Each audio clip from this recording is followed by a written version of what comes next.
Preocupado el presidente anaranjado, viendo que las elecciones las perdió. Solicita a los que le hacen los mandados que se apuren pues la fiesta terminó. Y mirando que se va a acabar el varo, han formado un titingo. Se han negado a abandonar la Casa Blanca, a la silla del despacho se amarró. Los pelitos que le quedan los arranca, pataleando por la rabia que le dio. Y mirando a Cuba con sus batas blancas, de cabeza se tiró. El que tenga confusión que se confunda, el que quiera claridad que venga a ver. La jugada no es compleja ni profunda, está claro cómo quieren proceder. Solo falta que nosotros nos dejemos, y eso no va a suceder. Con la conga de los hoyos no te metas. No te metas, no te metas. Cuba viva sin que nadie la someta. No te metas, no te metas. Mi tierra linda, mi cubanía, mi bandera se respeta. No te metas. De La Habana para Santiago, defiende lo tuyo, cubano. Que no te metas con mi tierra, que mi Cuba se respeta. Soy el mambí que aún vive con el machete en la mano. No, no, no, no, no, no, no, no, no, no. ¿Qué me importa si comentas? De donde vengo yo, estamos listos para la contienda.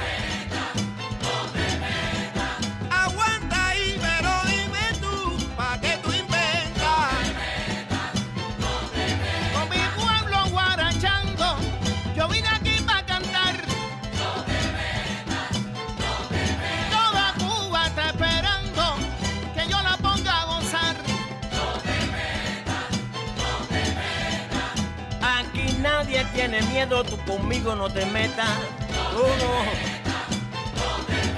¡Hey! Oye, soquetón, mi alegría te molesta. Porque tú me conoces bien en todas mis facetas. Que no tenemos miedo, sal de ahí, no abra esa gaveta.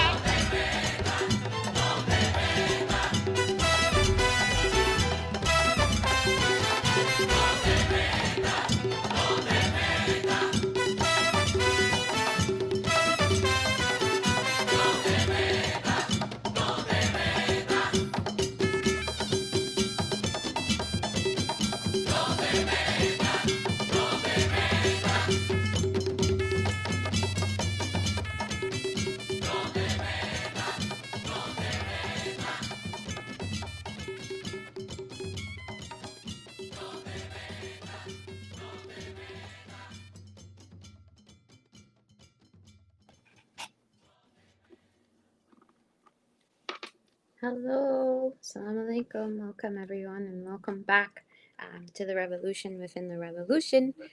This is our second episode, and I'm here with my comrades, Onye Sanwu and Ermia, and we're here today to just talk a bit more about what's happening in Cuba and standing in solidarity and unity in defense of the revolutionary socialist project in Cuba. I'll introduce myself, but I want to pass the mic to my comrades, Onye Sanwu or Mia, to introduce themselves, and then we'll get started with today's programming. Awesome. Hello, friends and comrades. Thank you so much for joining us on the second episode of Revolution Within the Revolution. Last week, we had discussed, the escalated attacks on Cuba and Iran. And this week, we are really excited to talk about what kind of legal mechanisms exist that allow for the intensification of this blockade. So I'm very excited to be here with my comrades today and to be here with you all. And we are here every week to see you. So we hope you join. And good morning, everyone. I guess it's afternoon, depending on where you are. But hi, I'm Onye. I'm one of the hosts of the Revolution Within the Revolution podcast, also one of the co-chairs of the National Network on Cuba, and I organize with the Vincent Brigade. Amazing. And yes, my name is Jasenia. My pronouns are she, they, and I am a member of the National Network on Cuba, specifically of the Action for Cuba Committee, New York, New Jersey. And I am also a member of a few anti-imperialist organizations, one of them being Compas de la Diaspora and Anti-Imperialist Network. And I am excited to be here with my comrades today. Mia, I don't know if you want to introduce yourselves, and we'll get into the program. Awesome, great. Well, thank you so much, Comrade, for that. I kind of want to start off the show by first getting into some of the history around the blockade and the policy choices that were made by the US to only further the inhumane attacks on the Cuban people. As we know, the official blockade took effect in 1962, enacted by Kennedy. The entirety of the US from the blockade's inception was to isolate Cuba and either isolate Cuba and in order to force them to change their government and to prop up a regime to the United States' liking, as if the United States had that right to begin with. But since 1962, the US has actually only furthered the strength of the blockade through numerous federal laws that have effectively put a strain on the lives of everyday Cuban people, including electricity blackouts that last for hours and hours. And of course, now the escalated fuel shortages that are stopping people from getting to school or work or any other essential life necessities.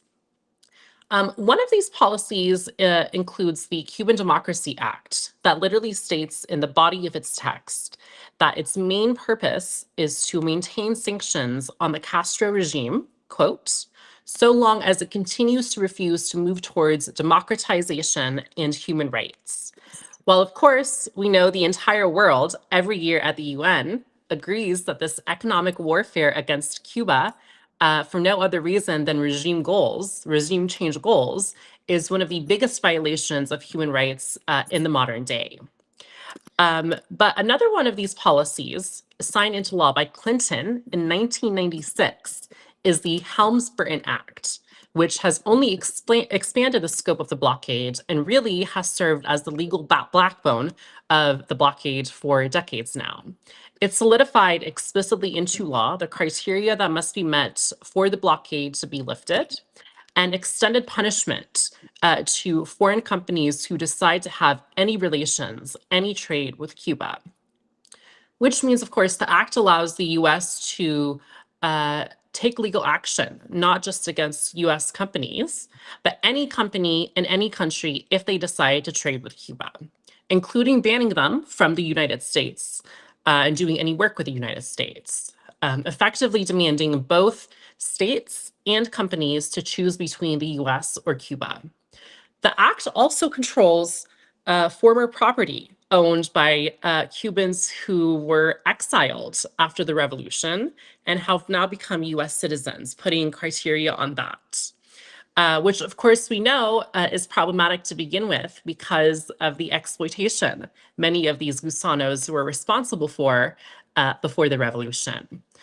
So Oni and Jasenia, I now turn to you. Jasenia, why do you think the legal chokeholds the US imposes on Cuba continue to become more repressive as the decades go by? What are they fearing if people in the US build relations with the Cuban people? Yeah, that's a really great question, and thank you for that. I think it's more so rooted in, a delusion of that the United States has of policing nations, sovereign countries, from being able to, actualize themselves and be able to self-determine themselves to develop their own economic and political systems that deviate away from, I guess, the Western imperialist mode of governance. And as we see, that is basically through the exploitative nature of capitalism. And as we have been hearing, unfortunately, in the news from the pedophilic dictator of this country, on March 16th, Trump said that he can take Cuba by force if he wishes to. This is rooted in more so a very harmful and evil legacy since the passing of the Helms Burton Act. And actually, it even predates that with the Mallory Memo, which was issued in the 60s, hoping with the means and the objective of destabilizing Cuba and basically toppling the revolution that was won by Fidel Castro and the combatants that helped out with that effort, and has been, encouraged and supported by the Cuban people because they don't want to go back to how Cuba was pre-revolution, as we saw the Bautista dictatorship and the oligarchy that was in charge of the nation was very exploitative and gained their wealth from slave labor, generations of this. So this is just a sign, as we see like in the modern day, of an empire that is decaying, that is being defeated, and this is just a constant assault against the sovereignty and the freedom of people who just want to determine themselves. And it's a collective decision from the Cuban people to establish a socialist society in the hopes of developing, into a communist nation that has been impeded due to the decades-long blockade that has been exacerbated by, terrorist attacks from the United States, and also through the mechanism of manipulating, the legal system in order to prevent economic growth. And just this week, a few of the comrades who are doing a lot of solidarity organizing efforts here in New York City, we were privileged and able to speak to some of the ambassadors that are doing the work of educating the masses here within the belly of the beast. And we heard words from the ambassador Yuri Lopez, Yuri Gala Lopez, in which he affirmed that this is a struggle against hegemonic powers. And we see this with the intensification of the Monroe Doctrine, which is being pushed forward by the Yankee imperialists, and basically affirmed that Cuba will not change its ideological system, and that we have a duty to defend Cuba's sovereignty and independence. And Cuba has always said that they will maintain dialogue and will engage in popular education with the North American population because the people must be informed.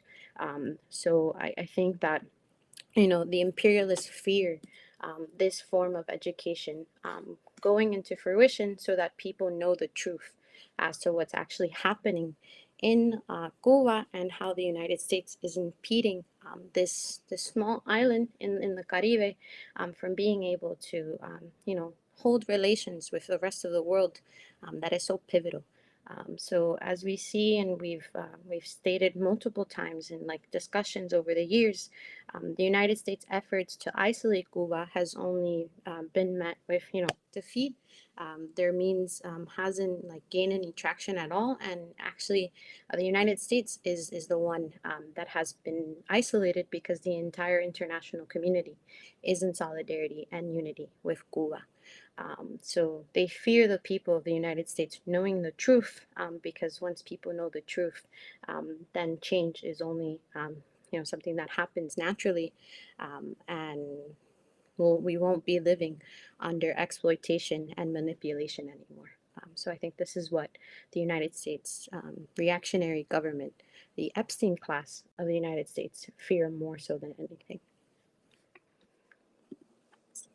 And Oni, I turn to you now. Since the laws of the U.S. insist on continuing to repress any connection with the Cuban people, how much of it is our responsibility as the people living in the belly of the beast to build those relationships ourselves?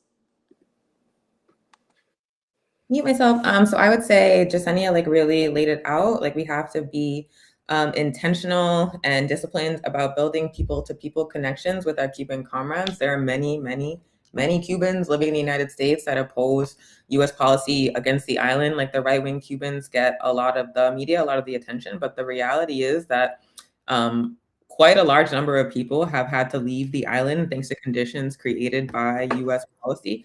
And those are all folks who want to go home, who didn't want to leave in the first place, who can be reached with solidarity efforts. I know on the Major Brigade, as well as the Vencenemus Brigade, we have brought Cuban Americans to Cuba who were raised with anti-Castro messaging, who had their minds changed by participation in that experience. And so like that kind of work has to continue. Building people-to-people connections with those brigades has to continue. And we also have to support efforts like the Nuestra América Convoy landing in Havana this Saturday, which we're going to talk about in more detail later on in the show.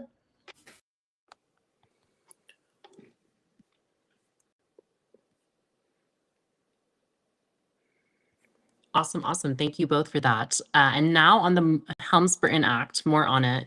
I turn to you, Onya, to give us more of an in-depth breakdown. Yes, so the Helms Burton Act was passed in 1996 under the Clinton administration. Yes, the Democratic administration of Bill Clinton is the administration that codified the Helms Burton Act into law.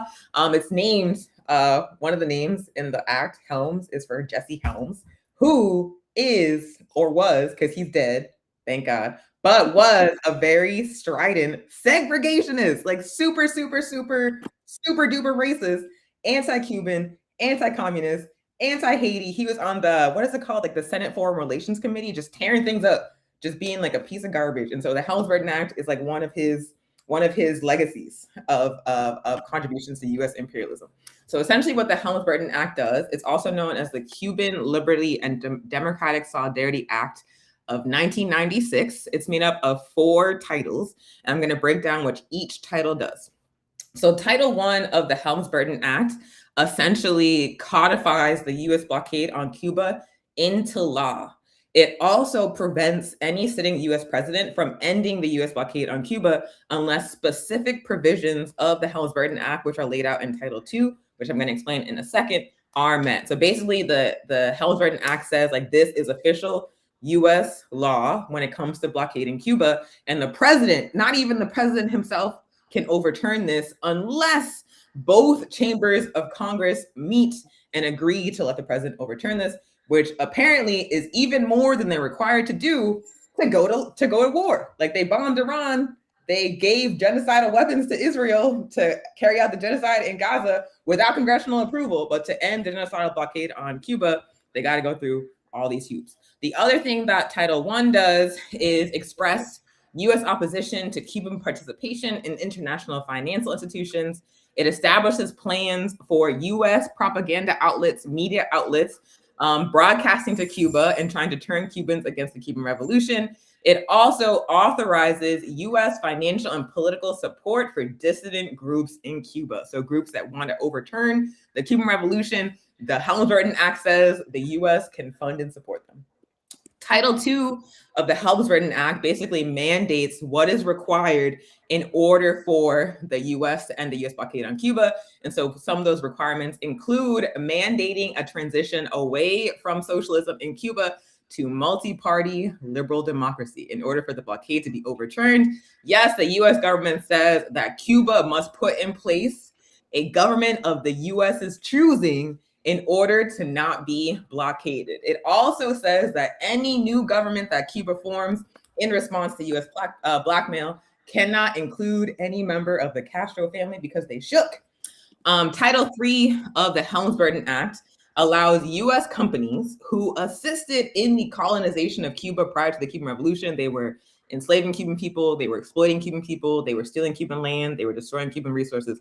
It allows all those companies who are complicit in colonialism to sue the Cuban government, as well as any non-US based companies who try to do business with Cuba for the crime of Cuba liberating itself. And so a lot of resources, for example, were nationalized in the Cuban, and when the Cuban Revolution won, Title III of the Helms Burton Act allows US companies to sue Cubans for taking back their own stuff. Isn't that wild? It also allows the US to sanction any non-US company doing business with Cuba, which essentially, just like Armia says, makes companies have to choose between doing business with Cuba or doing business with the much larger market of the United States.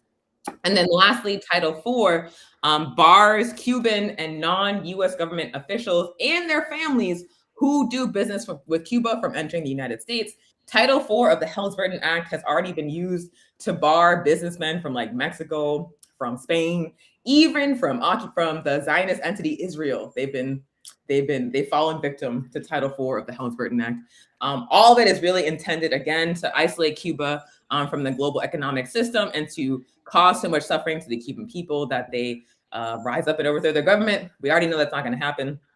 The last thing I want to say before I move into some discussions with the comrades is that Title III of the Helms Burton Act, specifically that part of it that says that any Cuban or non-US entity that tries to do business with Cuba is allowed to be sued by US companies and US courts. That particular title creates a lot of international relations problems for the United States because many, many, many US allies pursue trade with Cuba because Cuba is a good trading partner. And Title III opens up those nations and companies willing to do trade with Cuba to being sued under US law.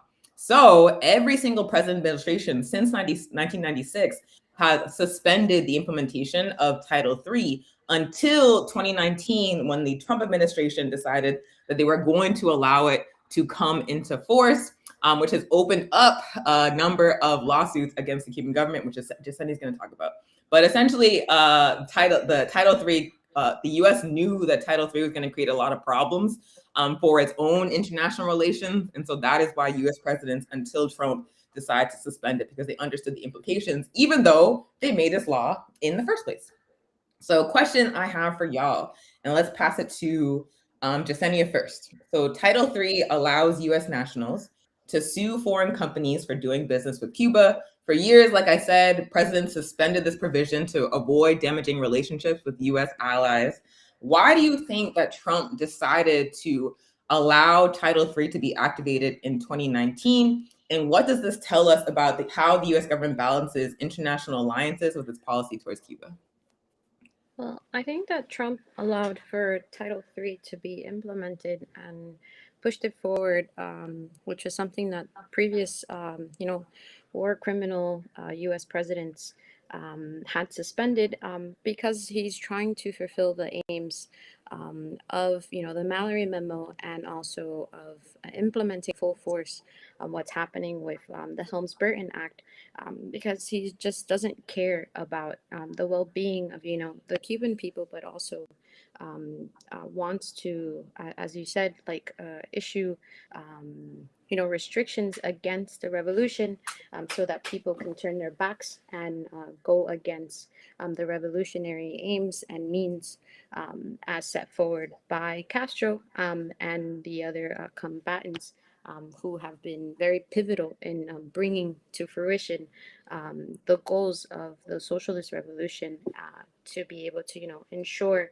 that Cuba does not go back to the pre-revolutionary reality that they were forced to live under, in which, inequality was very rampant, injustice was very rampant, and much of the wealth that was generated came from the exploitation of the most vulnerable and oppressed.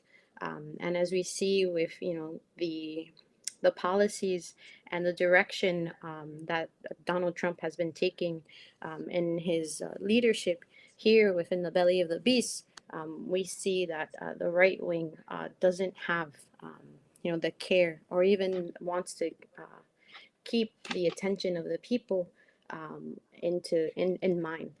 So if they're able to acquire unregulated power, unregulated wealth, this is the only thing that they really care about.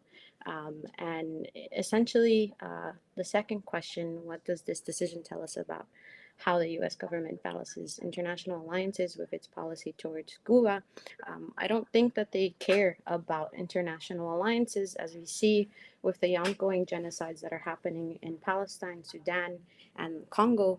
The United States consistently aligns itself with reactionary and evil forces like Israel, like Saudi Arabia, and the UAE, because they just want to, have complete domination against the world. So they don't really care about the interests of other nations, and imposing this title prevents from international trade and commerce and relations from being able to, come into full fruition between nations. So I think that that's why Trump has decided to activate this in 2019, and has continued to activate it in his second administration, and as we see with him now. Yeah, I think that's absolutely correct. I think particularly the Trump administration is not they are very interested in like that peace through strength nonsense, where they are trying to like throw their weight around and like bully and blackmail the rest of the world to doing what they want. They are coming up hard against the limitations of that strategy. Like, for example, they tried to assemble a coalition of the willing to reopen the Strait of Hormuz, and everybody's like, no, we're not. We're scared of Iran. So really, like, I think the Trump administration is seeing like the limitations of that like forceful strategy. But I think that Trump in 2019 deciding to allow Title III to be activated shows precisely what Jaseni explained, that they are no longer prioritizing having good relations even with their own allies. But I have another question for Mia, specifically Title II, talking like basically like laying requirements for the state structure that Cuba should have in order to end the genocidal US blockade against the Cuban people. So Title II essentially says the US blockade will remain in place until Cuba adopts a multi-party liberal democracy, because of course we know that works so well as a system of governments. It also excludes Fidel and Raul Castro from any transitional government. So how does this provision in Title II reflect the US government's view of Cuba's right to self-determination? And what would a similar demand look like if it was applied to the United States? I mean, I think you said it perfectly, Onya. I mean, imagine if another country were to demand of the United States, you have to change your way of government. You have to change who governs you, how you're governed, the parties that govern you. I mean, the United States would be in shambles, right? The United States would claim aggression for the next 100 years if a country even dared say those words in any aspect of their official policies. And so I think it's clear that, the US sees the Caribbean as a playground for them, the Caribbean as a place where they can just go and take over any kind of control that they wish. I mean, what right really does the US have to tell another country how they're supposed to govern themselves? Let us not forget the Cuban Revolution was put into place by the masses of people in Cuba. It was a popular revolution where they wanted Fidel to be their leader, where they wanted Che to lead them towards a new future that ousted the reactionaries from their political regime.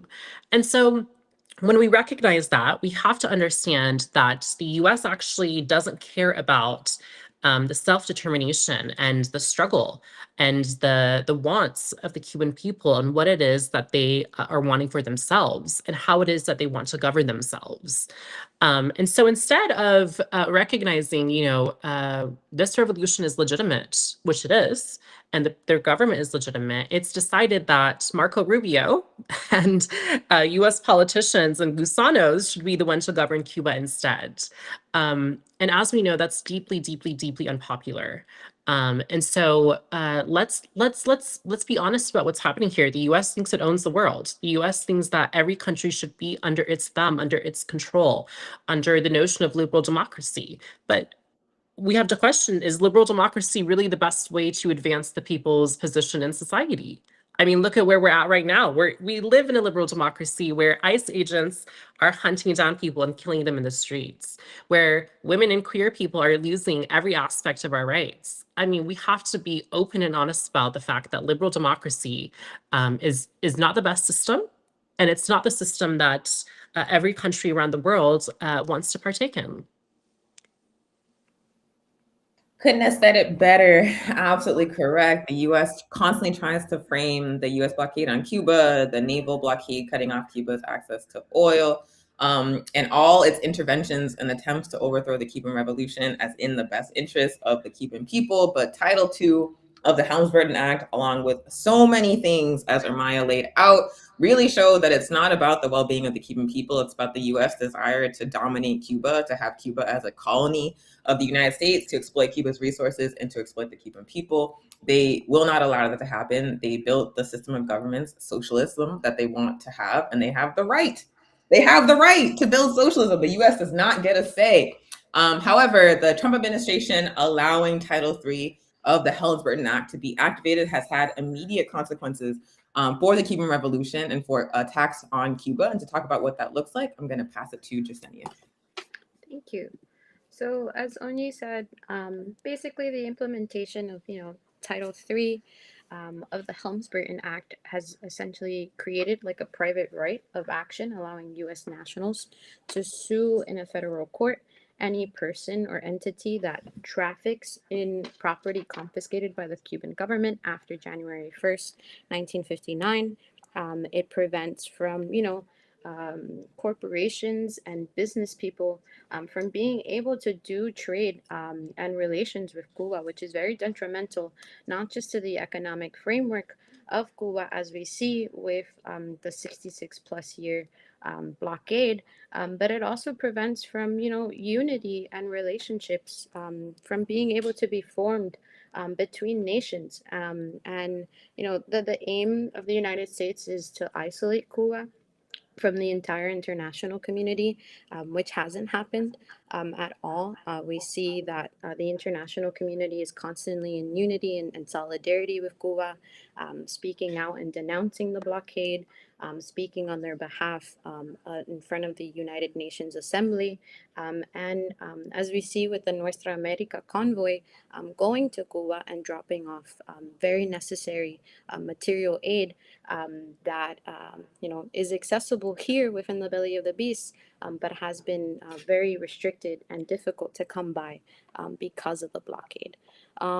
So essentially, what's happening with the Helms Burton Act right now here in the belly of the beast, there is actually a Supreme Court case that is being heard.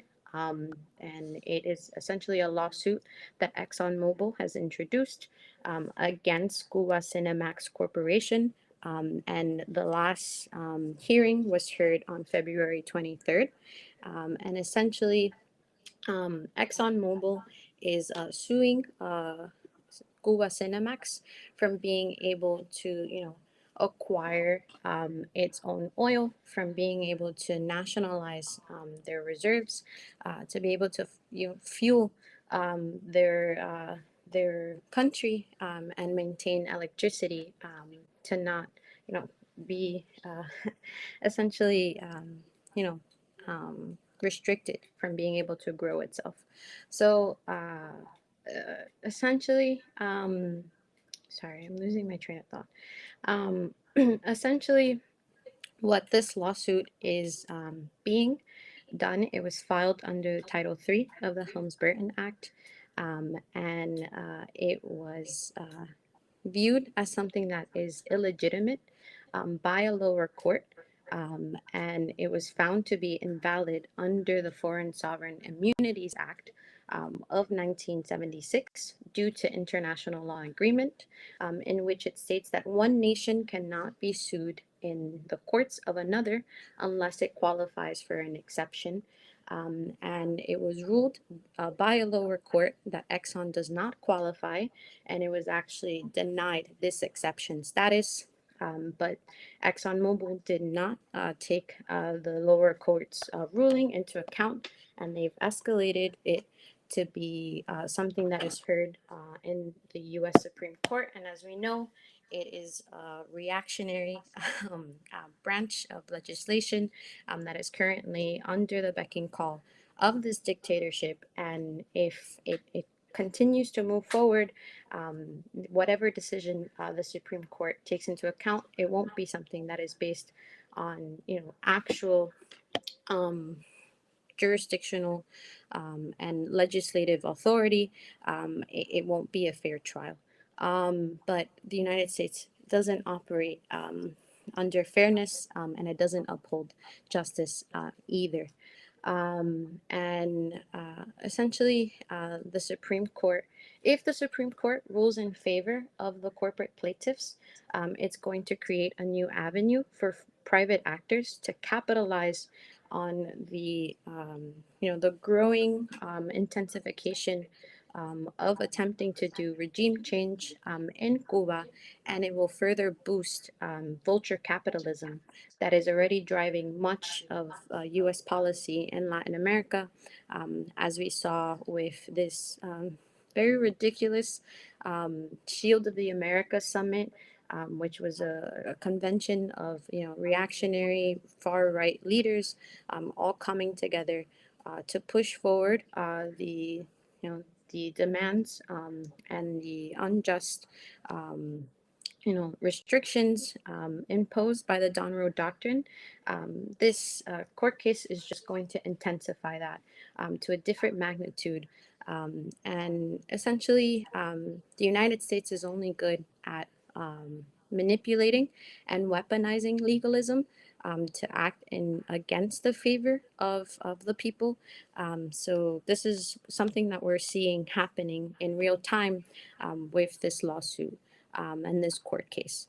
So there is growing opposition from the solidarity revolutionary movement here in the belly of the beast, but also internationally, in the sense of that we know that this is rooted in not giving fairness to Cuba. It's rooted in preventing them from being able to acquire oil from other nations, as we see with what happened recently in January at the beginning of this year, in which regime change happened, unfortunately, in Venezuela with their democratically elected president, Nicolas Maduro, and first combatant Celia Flores being kidnapped, and Delcy Rodriguez, the acting president, being forced to enter into relations with the United States, open up relations for private corporations, and also transport oil to the legal entity of Israel. We see that this, if this court case goes into plan, it would just be a continuation of this. And just a little bit of a background on ExxonMobil. It is a capitalist vampiric entity.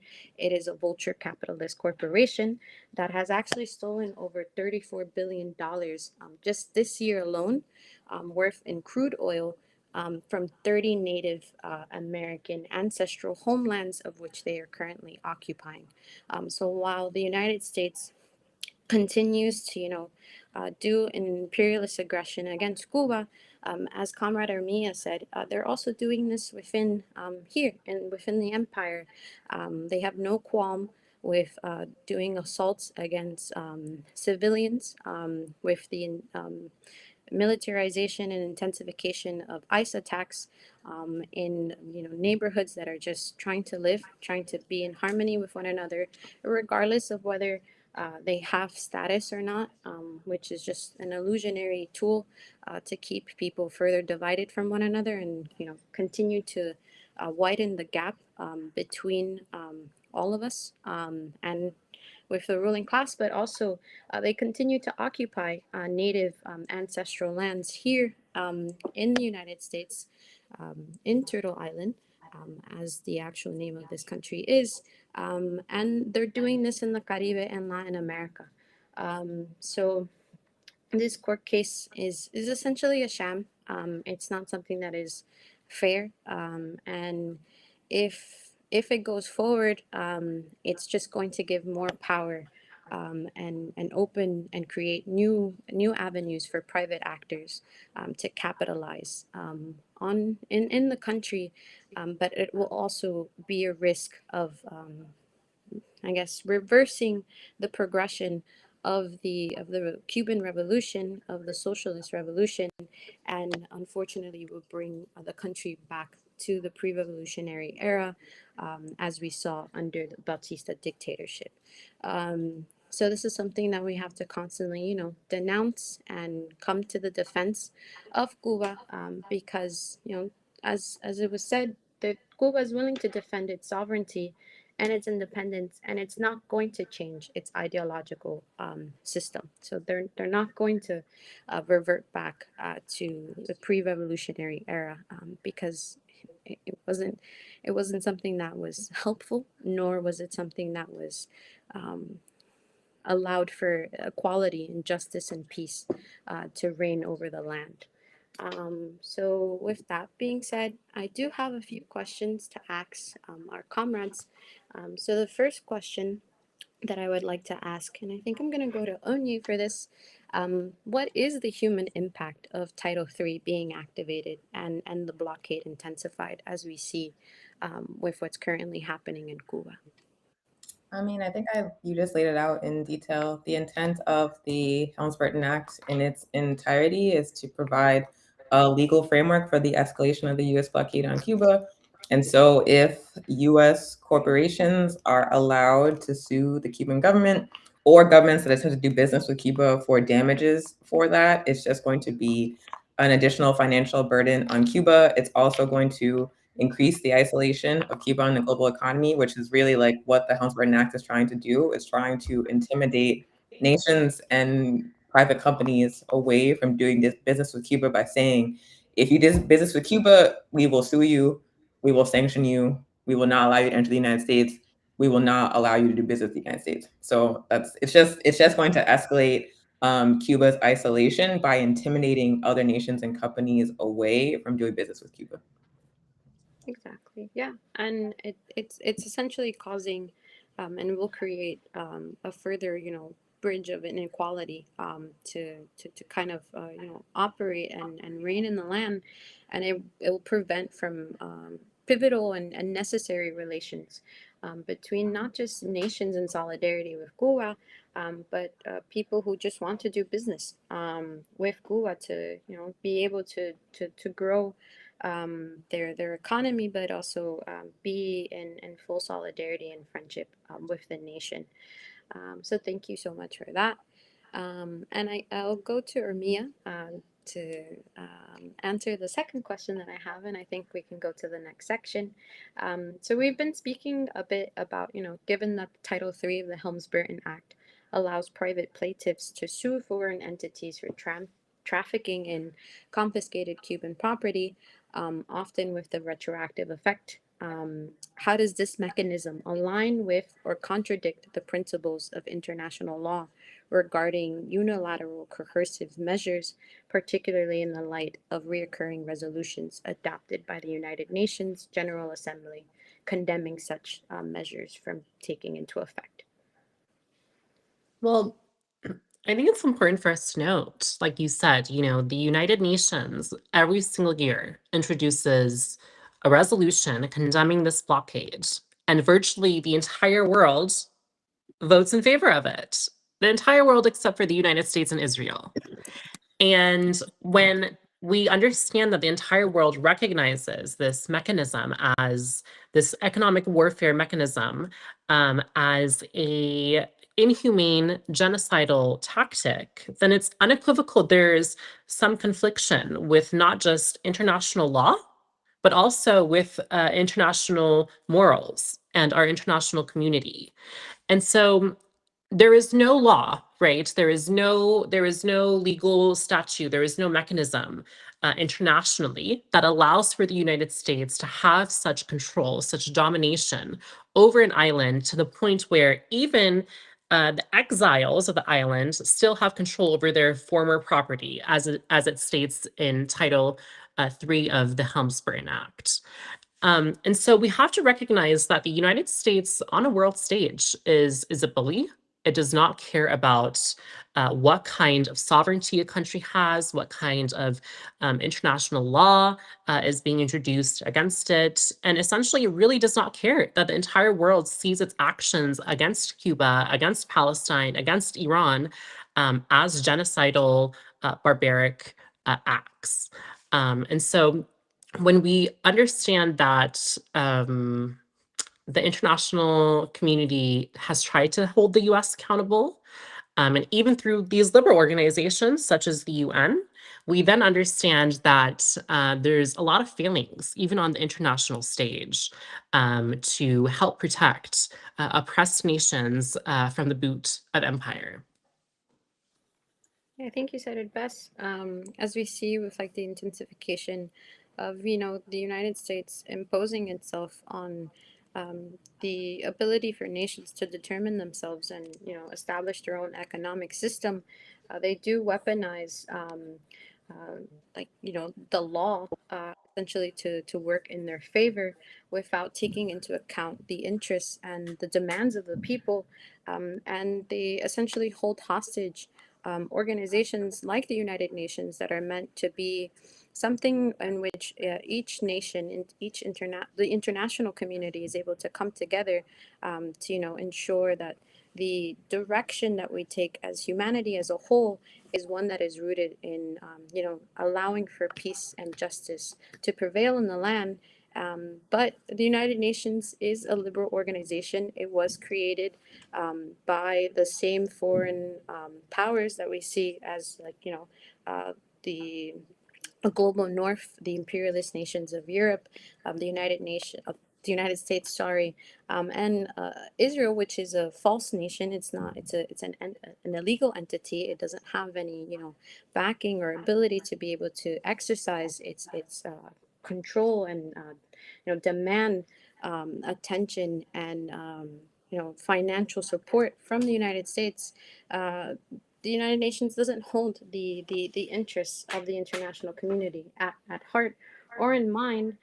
So I think the responsibility that we have is to find an alternative means to be able to ensure that not just Cuba but the entire international community is able to actually be able to push forward their demands and uphold the interests of the people without having to adhere to capitalistic, imperialistic powers to be able to survive and determine themselves. So thank you both so much, for answering these questions. And hopefully, inshallah, one day we don't have to rely on liberal organizations to be able to, hold these conversations to ensure that each nation is able to determine themselves and that there's no confrontation with the international law and this is not weaponized against the favor of the people. So I'm going to pass to Onye now to speak a little bit about the increasing escalation of U.S. attacks on Cuba and to speak about the importance of the Nuestra América Convoy. Thanks so much, comrade. So, yep, as Jasenia mentioned, there have been some escalations in U.S. attacks on Cuba, but also some international attempts to break through that naval blockade on Cuba's oil supplies. So first up, the Trump administration broke, or rather the New York Times broke the news that the Trump administration was demanding the removal of Cuban President Miguel Diaz-Canel from power in Cuba as a prerequisite to talks that the two nations have entered into as a result of the U.S. naval blockade on the island, cutting off Cuba's access to fuel. Cuba has already laid out that its system of governance, its organization of state is not on the table in U.S. talks. Socialism is not up for debate. The way that Cuba is organized is not up for debate. Cuba's self-determination is not up for debate, no matter what the U.S. asks for. But this news from the U.S. that they want Miguel Diaz-Canel out is just an indication, again, that these talks and this escalation of the blockade is not about defending the rights of the Cuban people. It is about attempting to recolonize Cuba and allowing the U.S. to dominate the island's future. Also, I just want to say the reason why the U.S. is demanding that Miguel Diaz-Canel be removed is because he is seen as too loyal to the Cuban Revolution and the Cuban people. He's too militant. He's too socialist. He's too anti-imperialist. That's why they want him out of there. And that's why we have to back him up, because that's who we need in power. The other news that came out of the U.S. government is that Trump had a press conference in the Oval Office where he was asked about Cuba, and the man said, and I quote, I can do anything I want to it. It was given real sexual assaulter energy, real lack of consent energy, where he was basically like reveling in the possibility of destroying Cuba for his own amusement. We already know that the war in Iran is just not going. It's not going how the US and the Zionist entity envision. Iran is fighting back fiercely. The axis of resistance is fighting back fiercely. And so this pivot to Cuba really looks like an attempt from the US government to save face in the face of some really embarrassing miscalculations. The other interesting thing about this proclamation from Trump and also the news from the New York Times about the US wanting Miguel Diaz-Canel out is that after that New York Times article was published, Marco Rubio came out immediately and said, it's not true. It's fake news. He was like crashing out on Twitter. It was very interesting. And I think that the reason for that is that Trump really favors that like so-called decapitation strategy where you like go like what they did in Venezuela, where like you go in, you kidnap the head of state, you kill a bunch of people, but they left the state structure of Venezuela and the PSUV structure intact. The Bolivarian revolution lives. It's just one person at the top that was changed. And that outcome to Marco Rubio is not acceptable. He is ideologically motivated to overthrow the Cuban Revolution. And so if you just switch out one person in a revolutionary socialist society, the socialist project lives. And so even though we should not by any means accept the removal of Maduro or Miguel Diaz-Canel, if the US pushes for that, we also have to understand that one person is not the revolution. And I think that's what Marco Rubio understands as well. The other thing that's happening, like I mentioned at the top, is that oil ships from Russia are on the way to Cuba. Right now, they're set to arrive shortly. 2 ships loaded with oil. First, the Seahorse, which folks have been tracking earlier. It had gone off course in the North Sea. People were like, what's happened? It has oil now. It's in the Caribbean. It's on the way to Cuba. There is another ship as well, reported by the Financial Times, the Anatoly Kolonkin, also carrying 1,000 metric tons of crude oil to Cuba with an estimated arrival of April 4th. And so Russia, they already said when the executive order came down in January, they were like, we're going to send oil. What are y'all going to do? You can't sanction us more. They didn't give a damn. And so they're showing with their actions that they support the Cuban Revolution. The U.S. Department of Treasury already set out word this morning. Actually, I read it in CNBC that Cuba will not be allowed to receive those oil shipments from Russia. And so we have to keep an eye on that situation and see what the US actually does. Are they really stupid enough to militarily intervene to stop Russian oil ships from getting to Cuba?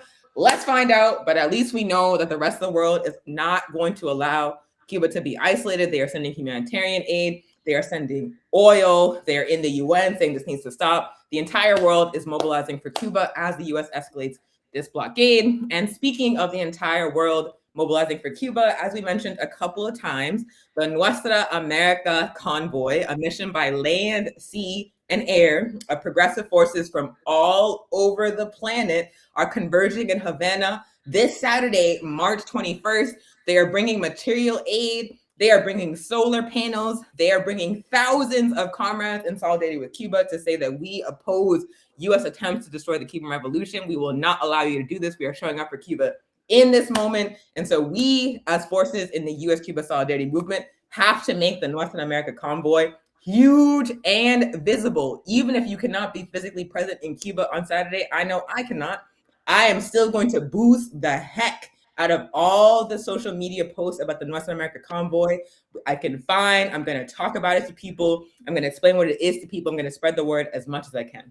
So I have some questions for y'all about what's happening right now in terms of U.S. attacks on Cuba and the world's response. First question for Armia.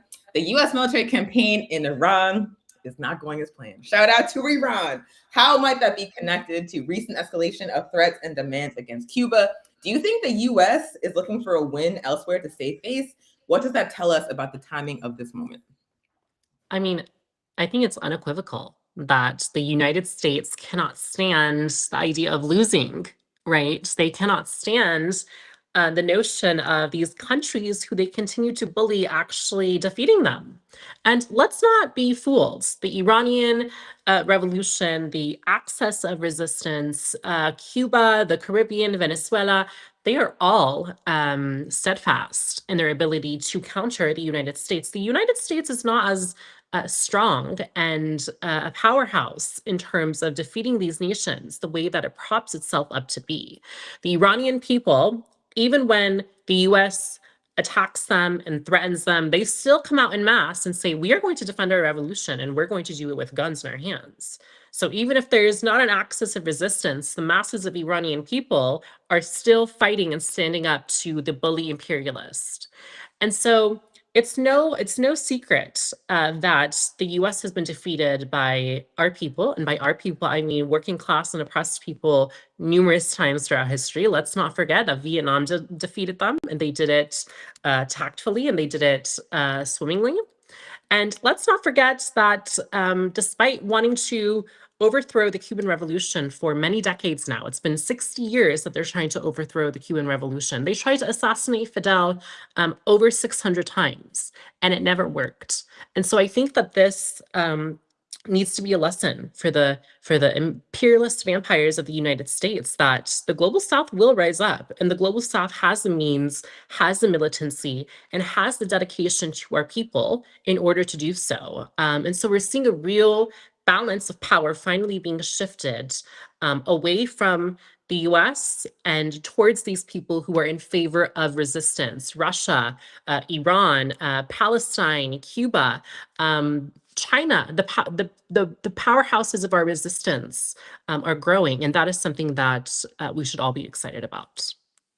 Absolutely. We love to see it. I don't know if y'all are into astrology, but right now it's like Saturn in Aries. And I always say it's like the F around and find out kind of energy, where the consequences of your actions, the resistance to your repression is going to be more organized. I feel like we're in it. We're also into Aquarius is very similar energy.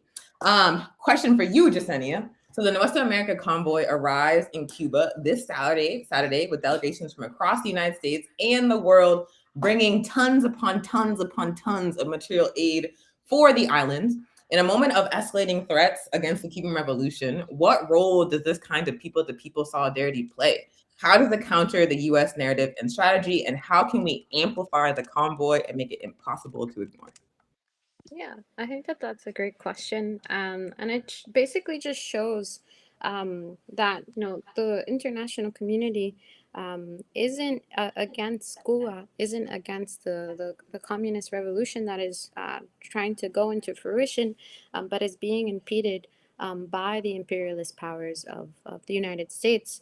And, the role that this kind of like people-to-people solidarity, what it plays, it just shows that we all want to live in harmony with one another, that we don't have anything against, a nation that is just trying to develop its own ideological reality and bring it into fruition, and that the people of this empire don't view Cuba as the enemy, right? And the United States constantly tries to, create a narrative that Cuba is our enemy, that Cuba is a failed state, that it represses its own people. But as we've been talking on this call, it's actually the United States that represses its own people and represses the international community as a whole, and creates the narrative that Cuba hates the people living within the belly of the beast, which isn't true at all. Our Cuban comrades have constantly maintained that they're open to dialogue, that they wish to actually facilitate more conversations, and engage in popular education, and actually encourage, people going to Cuba to learn the truth and see the reality of the nation with their own eyes, and to talk to the Cuban people so that they know that they don't view them as the enemy. I think that that is the most important thing to highlight, and that they just want the people to know the truth, which is something that the United States consistently prevents through manipulating the narrative and holding hostage the actual ability to enter into conversations with one another and to engage with media that isn't rooted in pushing forward the narrative of the imperialists, but also the vampiric monopoly corporations that operate here within the empire. And I think that this counters the narrative and this counters the strategy in a very beautiful and humanistic way, because we see people donating whatever they can to be able to help their brothers and sisters in need. And it's not rooted in something for like personal gain. It's more so just rooted in making sure that we minimize the amount of suffering and pain that is being caused by the blockade. And if our Cuban comrades have consistently said that if we're not able to end the blockade through means of dialogue, we will explore other means. And I think that this is something that the people of this nation need to take into account, because the times is calling for us to be more militant, to be more disciplined, and to actually put our words into action. As Jose Marti says, hacer es mejor que decir. Now is the time for us to not just say that we are in solidarity, but to actually be in full solidarity with our actions. And how can we amplify the convoy? You said it best, Onye. Talking to as many people as we can about this, amplifying, the messaging, whatever is being shared from our comrades who are currently in Cuba now, to make it impossible to ignore, but also connecting it to the fact that despite the blockade, despite the lack of electricity and the consistently long blackouts that Cuba is being faced and forced to endure, they haven't gone back on any of the policies that they've pushed forward. Healthcare is still universal. They're still finding different ways of making sure that people who need life-saving medical procedures are able to receive this. They've had a lot of difficulty in being sure and in being able to do this due to the lack of resources, but also the lack of electricity.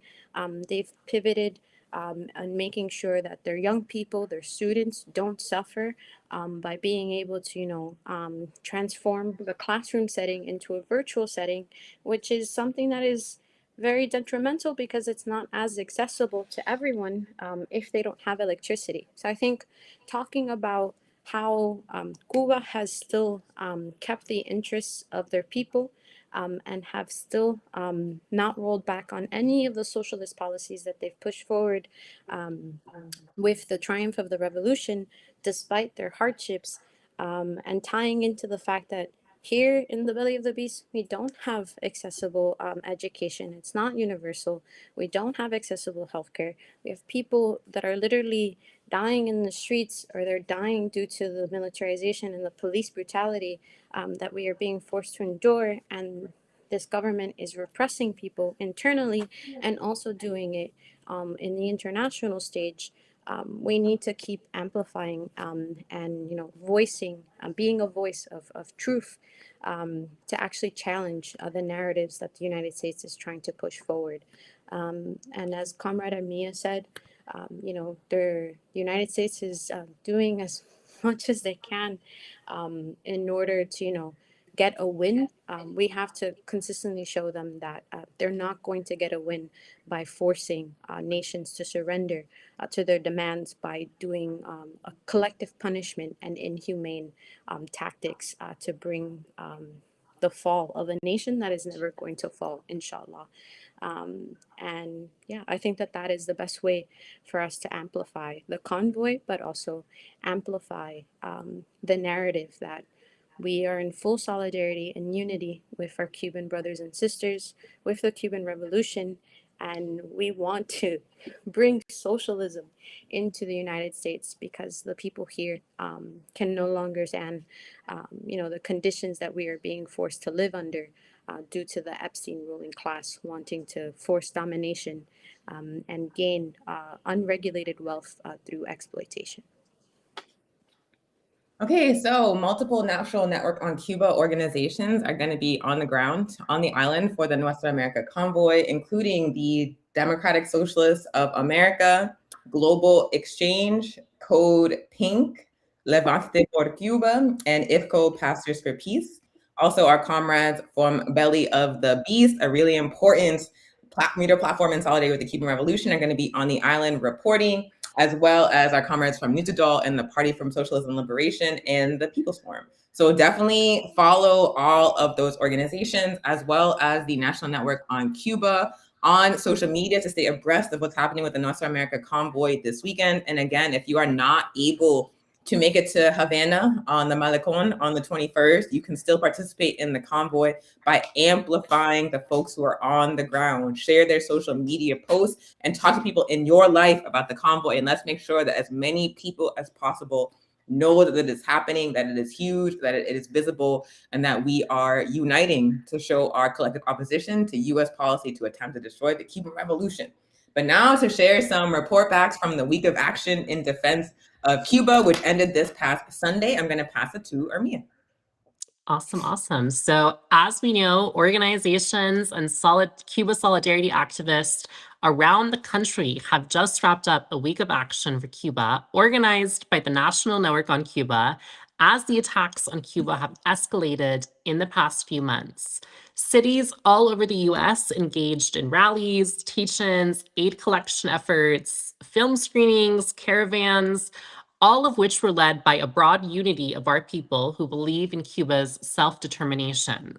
Labor unions participated, African organizations participated, trans organizations participated, faith communities participated, all to come out into the streets and into our communities and say, Cuba Sí, Bloqueo No.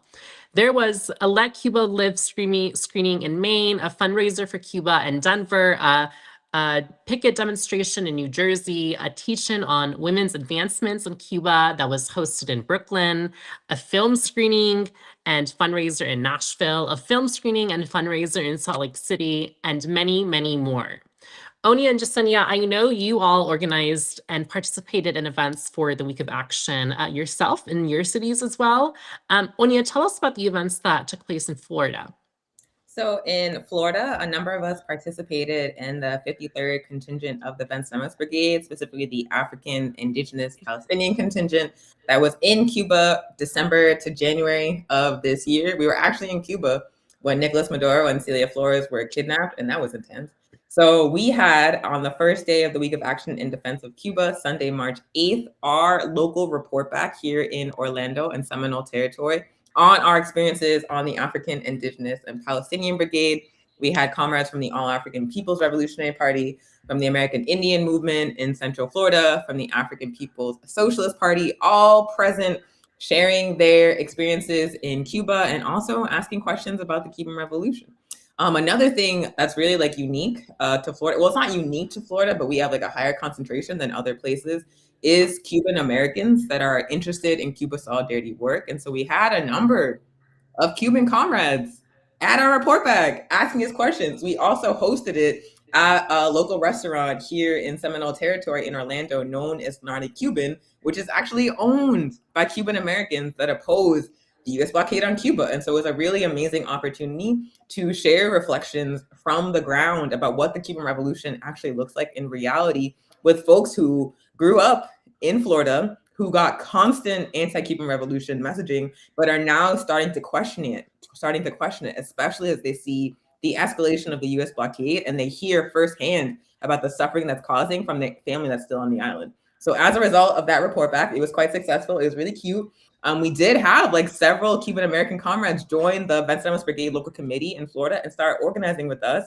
And they want to come with us to the Centenary Fidel Brigade in August, which the VB and the NNOC are organizing. So I would say it went really well. And it was a really great way to kick off the Week of Action here in Florida. And also to continue to show folks that even though the narrative about Florida is that it's like a right-wing cesspool, which I understand why that's a narrative, but it's like a lot of us here that are communists, that are anti-imperialists, or that are just like poor and colonized and working class people from the Caribbean who are like, we're not like the Trump supporters. It's not all Mar-a-Lago. There are progressive forces here. So shout out to the progressive movement in Florida, to the Vencemas Brigade Florida Local Committee for that report back to kick off the Week of Action.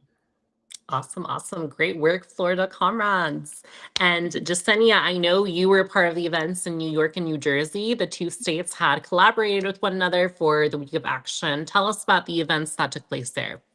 Yeah, so we had two great events with pretty amazing turnout. We had a teach-in that took place at a radical revolutionary space called Mayday Space in occupied Nenene land, also known as Bushwick, Brooklyn, New York. And there we had a few organizations speak on a panel. To bring together revolutionary diaspora organizations such as the All African People's Revolutionary Party, the Black Alliance for Peace, Diaspora Palante Collective, and Norodol, in order to, fortify a coalition, an anti-imperialist and socialist coalition to be in defense in Cuba, and also to continue engaging in popular education and informing the masses here as to the truth about Cuba and the solidarity and unity that they've had throughout the decades with liberation movements in Africa and in the Caribe and Latin America. And we also had a demo that took place on Sunday, on March 15th, in solidarity with the 148th anniversary of the Protesta de Paraguay, the protests of Paraguay, which basically touched upon, the influence of the Cuban Revolution on how we will not enter into normalization efforts with the reactionary forces, with the imperialist forces here within the belly of the beast.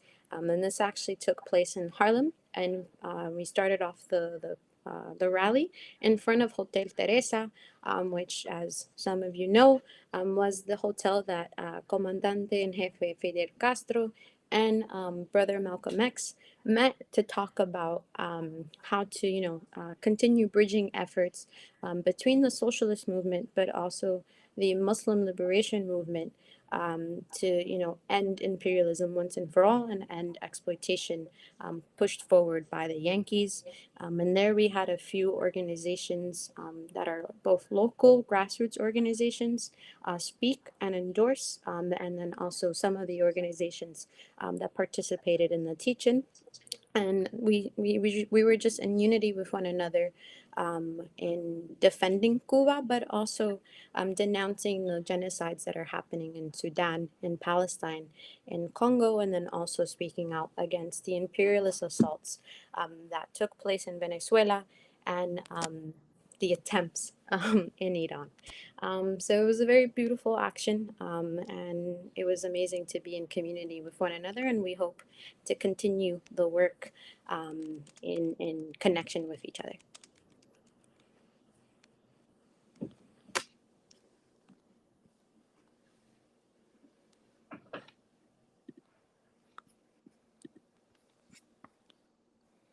Okay, I think we're moving to the closing. Are we, Armia?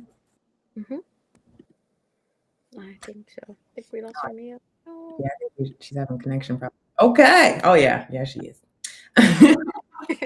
No difficulties. Are we moving to the closing, Armia? Yes, yes. Thank you, comrades, for sharing your events. And thank you to all the cadre around the country who engaged in the Week of Action. Amazing, amazing work. And Onya, take us away. We're going to close out the show now.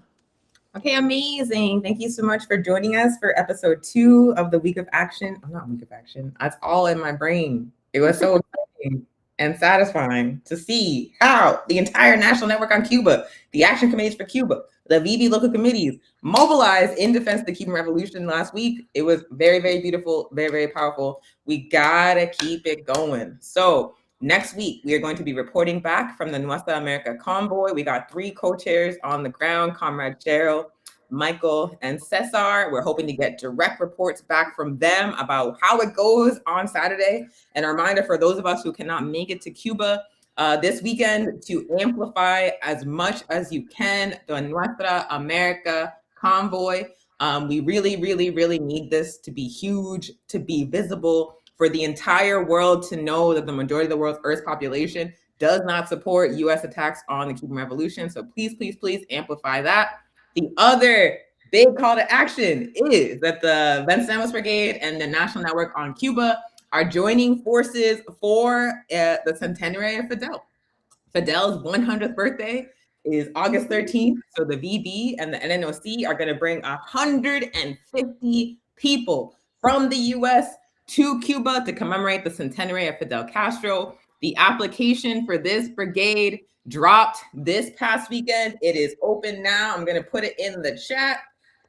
Please, please, please, if you are interested in coming to Cuba, whether you are seasoned and experienced friends of Cuba, whether you are just now learning the truth about Cuba and you want to see it for yourself, you are welcome. If you are a parent or a caregiver with children, your kids are welcome. If you are queer and trans, if you are African or colonized, if you are a worker, a cultural worker, a student, anybody, it is open. We are calling it the Big Family Brigade because we want to bring a huge and diverse contingent of 150 people. So the application is open now. We are accepting applications through April 15th. Once you apply, we will contact you for an interview to get to know you, to make sure that you are aligned with the objectives of our brigade, because this is going to be a serious and disciplined delegation. It is going to be beautiful. It is going to be powerful. It's going to be filled with joy. And it's also going to be collective and filled with discipline. So please, please, please, if you're interested in coming to Cuba, if you are available in August, apply to join the Centenary of Fidel Brigade and come to Cuba with us. We also have some really incredible organizing happening with the Action for Cuba committees. And so to explain what's going on, I'm going to pass it to you, Jasenia. Thank you so much. We actually, as is on the screen, we have car caravans in solidarity with Cuba, which will be kicking off around April 8th, where we're going to be driving from different locales to bring down aid to Florida. Specifically, I'll talk about the caravan that will be taking place and kicking off from New York.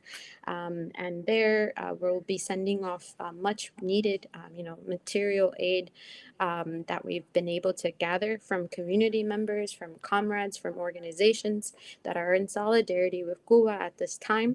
And we'll be taking it down to Philly and then down to South Carolina, where we'll be actually kicking off events in, I think, both locales in New York and South Carolina.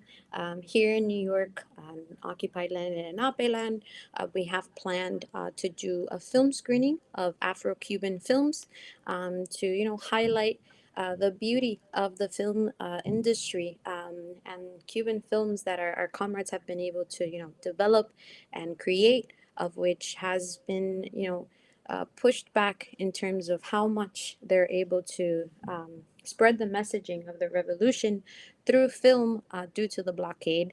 And we'll be also fundraising for efforts to pay for gas, to pay for rental cars, all the necessary things that we need in order to get this moving and bring it to fruition.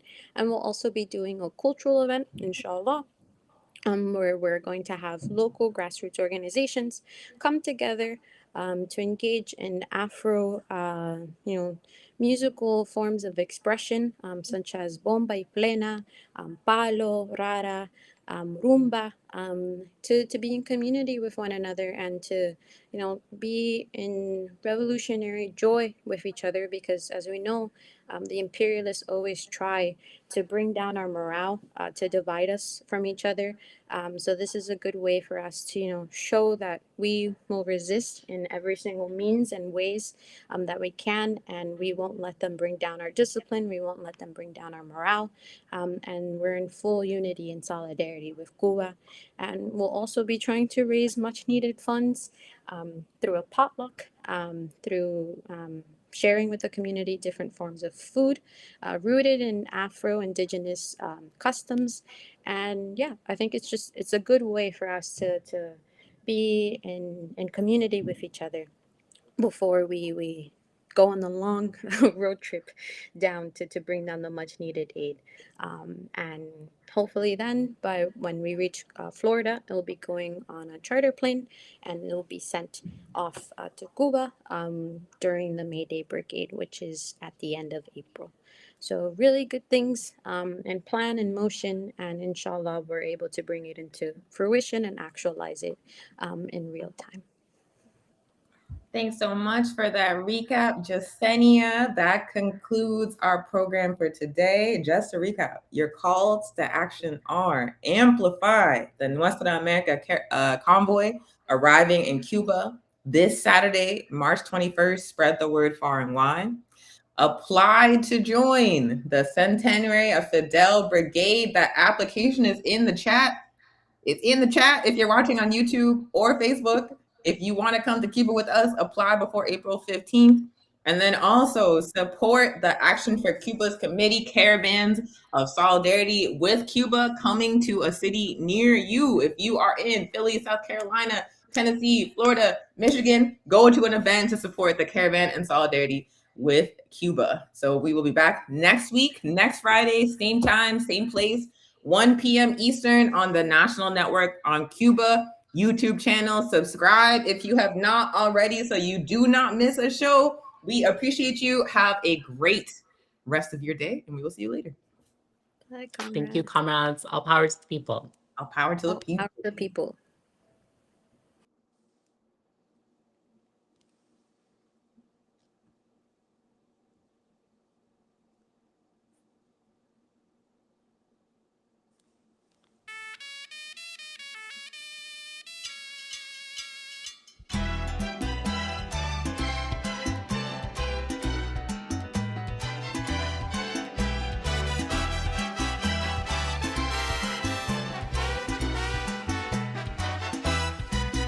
Preocupado el presidente anaranjado, viendo que las elecciones las perdió. Solicita a los que le hacen los mandados que se apuren pues la fiesta terminó.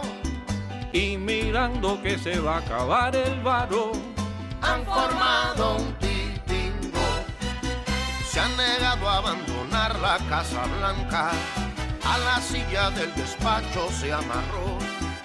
Los pelitos que le quedan los arranca, pataleando por la rabia que le dio.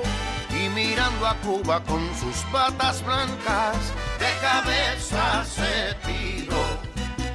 El que tenga confusión que se confunda, el que quiera claridad que venga a ver. La jugada no es compleja ni profunda, está claro cómo quieren proceder.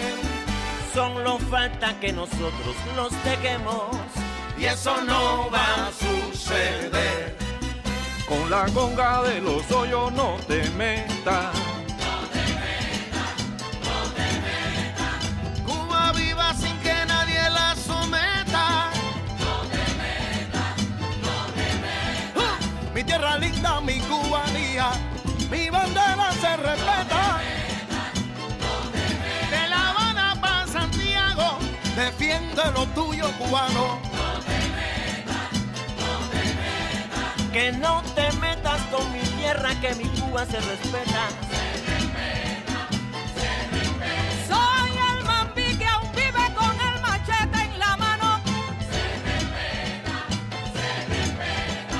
No, no, no, no, no, no, no, no, no, no. ¿Qué me importa si comentas? De donde vengo yo, estamos listos para la contienda. Aguanta ahí, pero dime tú, ¿pa' qué tú inventas? Con mi pueblo guarachando, yo vine aquí para cantar.